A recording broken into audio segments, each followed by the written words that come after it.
Greetings, ladies and gentlemen. Welcome to my channel. I will be your host, Thrones, bringing you another role-playing build known as a Dark Brotherhood Initiate, or the Dark Brotherhood Initiate. The Dark Brotherhood Initiate, in a nutshell, is a role-playing build specifically for a niche, casual playstyle for questing around and all-around normal content. It is in no way made for veteran content, nor is it made to min-max, nor is it made for any type of difficult content, veteran dungeons, veteran arenas, or trials all around. With that said, the build revolves around being, as the name implies, a Dark Brotherhood Initiate, an assassin by its very definition. In my iteration, I will be showing you a Argonian take on the Brotherhood theme as a Shadow Scale. Shadow Scales are Argonians born under the sign of the Shadow in Black Marsh. They are trained from childhood in the art of stealth and combat. They usually serve their province as assassins and been historically used by King of Argonia as a means to end conflicts and wars without major bloodshed, or to gather or to gather information on potential foes. And now, for the build. For a character, I am using a Argonian and I'm playing as a Nightblade. You can play any race and any class, but I recommend going with the Nightblade because the Nightblade, as the name implies, is very assassin themed and shadow themed. I'm playing an Argonian because I kinda like the lore behind the Argonians and the Shadow Scale, so I gained some inspiration to make this role-playing build. For our attributes, I went full on stamina, nothing grand.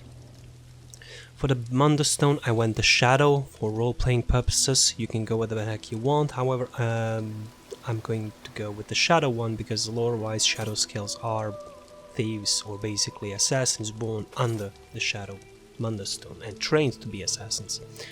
For the buff food, I'm using Dubious Comorian Throne. It's one of the best ones to go as a stamina. Simple as that. However, this is a role-playing build. It's not intended to be min-maxed. However, it is fairly usable for normal dungeons, queuing around, maybe even world bosses, questing around. You could even jump into a normal non-DLC veteran dungeon with this build. However, it is not built to min-max, so keep that in mind. For our skills, I am using a fairly simple setup. On our front bar, I am using Killer's Blade for the execute. I'm using Shrouded Daggers. You can always slap on maybe Surprise Attack, however I do enjoy switching around sometimes. And Shrouded Daggers is really fun to use. It also gives us Major Brutality and Sorcery, which increases our weapon and spell damage by 20%. The third ability, I am using Whirling Blades. It is a AoE ability. We will get to the setup later on. I will explain to you why we are using a AoE. However, we are kind of going or leaning towards more AoE than just single target. For the fourth ability, I'm using Relentless Focus. It's basically a beautiful buff for a Nightblade. With if you're not using Grim Focus or either of the morphs of this ability, you're not playing Nightblade right. You gotta at least use one of these. It deals a lot of damage once procced. Every 5 light attacks, it converts into a Spectral Blow, which hits for a lot of damage. Sometimes I've seen crit it around 30 to 40k easily on a target dummy. Plus, it heals you if you're in melee range, and basically when you hit someone or an enemy with the bow, it heals you for 33%, which is a lot considering how much damage the bow does. Also, it increases your spell and weapon damage by 60 for every heavy and light attack up to 5 times, so if you don't fire the bow, it will have a giant ass full of 60.5. I don't know my maths, sorry. I'm really bad. Maybe 300 weapon and spell damage. Camouflaged Hunter I'm using for Major Savagery and Major Prophecy for being slaughtered, also getting Minor Berserk. However, pardon. You can play around by maybe slotting in surprise attack. However, since we don't have the major buffs from the dagger one, I do recommend power extraction, because this one is also AoE, but also gives us major vitality and sorcery, and minor courage, just because why not? And if you don't want to use Camouflaged Hunter and want to go a little bit more into role-playing-ish, you can always slap in Ambush, which gives us minor Berserk every time, maybe 5 seconds-ish. Yeah, it's 5 seconds. And you also get Empower, so your light attack deals quite a bit of damage. However, I will be using it like this, for I find it a little bit easier to play like that. Plus, I kind of don't want to miss out on the little extra critical, because, you know, why not? For the ultimate, I'm using the same ultimate in both bars, and it's basically Sword Harvest. Every time we kill an enemy, we get 10 ultimate back, so every 7 enemies we get ultimate back. We can spam it over and over and over again, because this build is kind of a little bit more AoE focused, however it is also very single target focused at the same time. Well, yeah, we'll get there. For the back bar, I'm using Debilitate because I'm using a couple of magic skills, and by couple I mean only this one, Twisting Path, and it gives me overcharge status effect, which gives me 168 magicka back every 1 second while hitting a target. Twisting Path, AoE damage, and it gives us major expedition, a little bit more speed. Arrow Barrage, AoE, damage, simple as that. Leeching Strikes gives us resources back, heals us for every light and heavy attack we do. Bread and butter for Nightblade if you want to sustain, if you want to live, if you want to survive. I'm also using Camouflaged Hunters, however you can always swap it out and slot in maybe Summon Shade with more Dark Shade. It's really up to the player, or if you want to go a little more quirky, more endgame, go to Skinny Cheese, go to Deltia, go to Outcast. Not me, please. This is just a literal role-playing build. Nothing more, nothing else, nothing less. For the ultimate I'm using Soul Harvest. You can always drop in Consuming Darkness, it's a really beautiful ultimate. However, you can always try out Soul Shred, maybe even go a little bit more with the poison route and go with Rapid Fire, maybe Toxic Barrage or Ballista, really up to the player. You can always slot in maybe a Lacerate. Yeah, you can always go with this one as well. Really up to the player, it's very subjective. This is just a template you can work with. For the armor, we are using Sithis. Yeah, and we're using Sithis. There's, yeah. The 2-piece bonus is getting stamina, 3-piece bonus we're getting magicka, and 4-piece we're getting a little bit of weapon and spell damage. However, the focus is usually the 5-piece that we're looking at with role-playing builds, and every time we kill an enemy we get 5% movement speed for 30 seconds, and it stacks up to 20 times, so up to 100% movement speed. Why the hell not? Plus we get invisible for 3 seconds for every time we kill an enemy. It's very immersive, and the name itself is very... Jesus Christ, I need to drink more lemon. Sorry about that. Yeah, it's a very simple set, it's really cheap to get. You can get it in jewelry, you can get it in armor pieces. I went with medium armor, you can get it in light, you can get it in heavy, you can get it in medium. Honestly, you can even get it, you can play this with this set on a magical character as well. And many people, if they want to go a little bit more on the meta, let's say, they would probably go with Vicious Ophidian or False God, depending if you're magic or stamina. And for every time you kill, you not only get speed, you get invisible, and you get resource back. However, I will not be doing that. I will be doing something else. For the headpiece, we are using Gaze of Sithis. Now, this set piece was the inspiration of the whole build. Specifically why I went with an Argonian, because the Gaze of Sithis is basically an Argonian looking piece, because the Argonians are Aztec and Mayan looking race or inspired race from the Elder Scrolls universe, and we get a lot of health recovery and armor. and we're using it. We can't block, but like assassins don't block, honestly.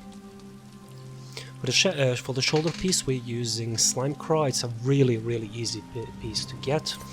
If you can't get Gaze of Sithis, if maybe you're locked behind Antiquity system, which you can't get, or want to go with something more simple, you can always drop it out and try it any other monster set if you want.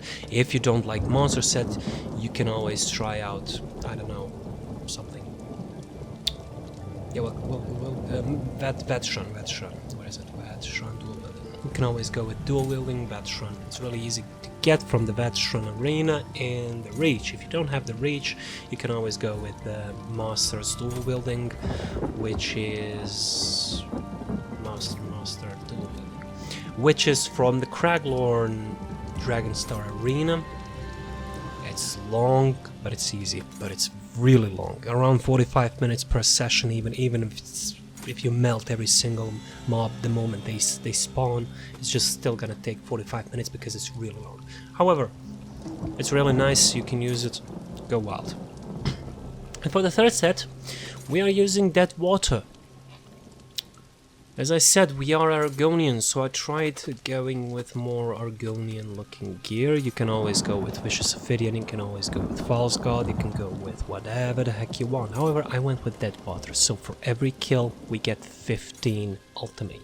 I actually did double bar it. Usually I would recommend maybe a Maelstrom back bar or something, but at this one I went a little bit more cheesy or a little bit more light. And if we combine it with the 10 ultimate, it's basically 25 ultimate per kill.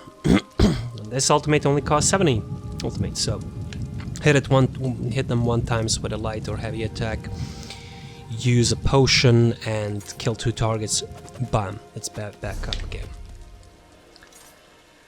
Do I have any alternatives? Why, yes, Timmy, yes we have. You have a lot of alternatives. First of all, this is a Dark Brotherhood build. However, you can use the same concept for a Morak Tong. It's basically, a change is mostly in the fashion. And maybe you can change around with the gear, going with a little bit more poisonous. With the Morak Tong set, you can go with the Widowmaker set. And yeah, the Widowmaker, you can also use alchemical poisons. You can also use alchemical poisons on this one as well, because alchemical, for the old players that remember it, alchemical poisons got released with the Dark Brotherhood, so it was a kind of thing that came one with another. If you go with the Widowmaker, it will spawn a giant bubble of poison, and it's more spider related than Night Mother related, so if you want to go with the Mafala for life, I recommend going with the Dark Elf. I would strictly not recommend playing as a quote-unquote Morak Tong character as a non-Dark Elf, because the Morak Tong are all about being Dark Elves. They're kind of racist for that, but so, yeah, no buts. You can always go with Viper Stink, and deals a lot of damage. This one drops from the Fungal Growth of 1 or 2-1. 1 and 2, both. They both drop this set. Every 4 seconds you deal poison damage and go with the poison build on a assassin. You can go with Venomous Smite when you deal damage and you inflict Hunter's Venom on enemy, dealing X amount of poison damage. You can combine it with the Witch Knight, where you get an increase of weapon and spell damage against enemies that are inflicted with poison damage. You can go with Vateshran if you want to go Bobo bar, maybe Vateshran front bar, Maelstrom back bar, or maybe you want to go with Black Rose or something, just mix it out. Vateshran dual wielding I also recommend highly. Swamp Raider if you want to go with the poisonous route. I especially recommend this if you go with a non-class abilities, where you go strictly with poisonous abilities. For example, let's say you go with a bow build. You want to go with Lethal Arrow, you want to go with Poison Injection, you want to go with Acid Spray, I don't know if this one can go, yeah, this one can't. So these three definitely can get benefited, especially Toxic Barrage. If you want to go with a more spidery theme of the Morak Tongue, you can always go with the Undaunted one and Trapping Webs, which will spawn spiders, or your allies will summon spiders.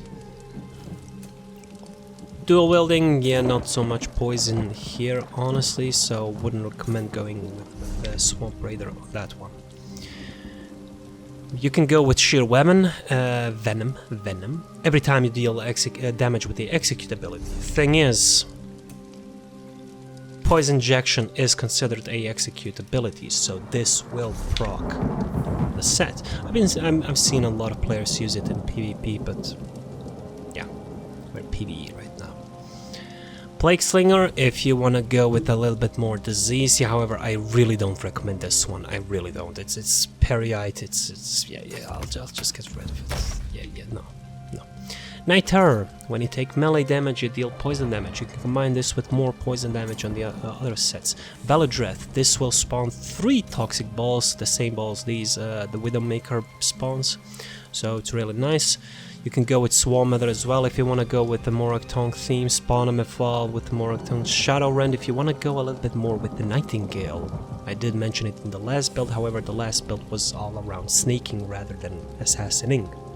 Shadowrend could prove very useful with a /assassin /Nightingale kind of build.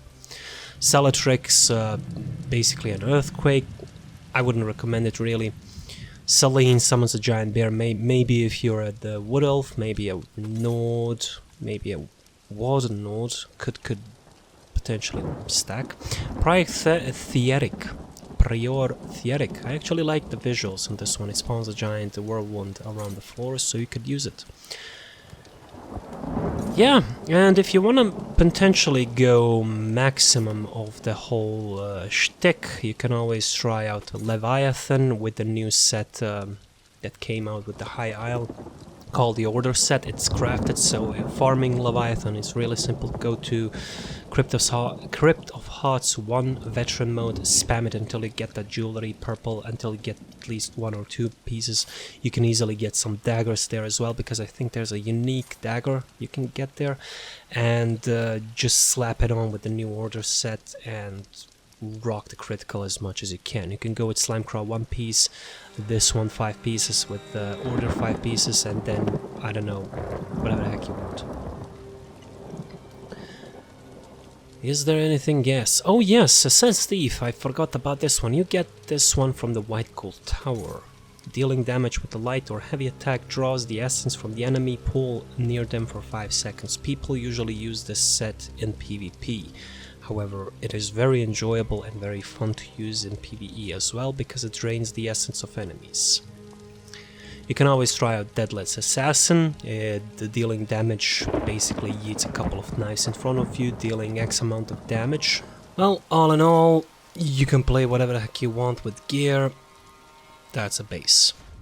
Now for the CP. For the CP, I usually recommend going with whatever the heck you want. However, for the green tree, I definitely recommend the Shadow Strike. When you kill an enemy with the Blade of Woe, you become invisible for 5 seconds after a short delay, while distracting nearby enemies or potential witnesses. And while invisible or under this effect, you can also cast Blade of Woe again and again and again. It's basically the only one I recommend from this tree if you want to roleplay as a Dark Brotherhood Initiate. Everything else works. If you want to max out for a little bit more more meta, I recommend going with Rationer, Liquid Efficiency, Steed's Blessing, maybe Gifted Rider for more mount speed, or maybe you want to go with quality of items you find in treasure chests or nodes or whatever the heck you want. Everything else is up to you. However, since I enjoy sneaking and being a Dark Brotherhood Initiate, I went with Shadow Strike. I went with more mounting speed, more sneaking, and more speed while sneaking as well, because this is basically all around movement speed. You can always go with, oh yeah, definitely recommend Out of Sight and Fleet Phantom. For the blue tree, really simple. Wraithless Strikes, Fighting Finesse, Deadly Aim, Master at Arms. Simple as that.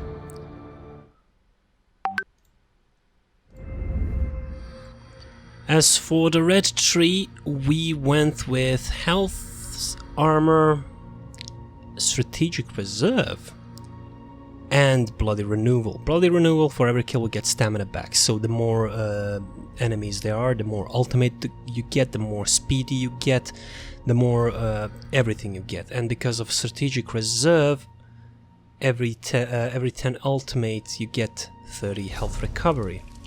Right now I am at 2500 health recovery, because we're using Gaze of Tethys, which gives us 1000 health recovery. And I think I'm only at half, yeah, I'm only at half, 262. Let me just get the, what it's called, Well of, yeah, Ethereal Well. Let me just put it here.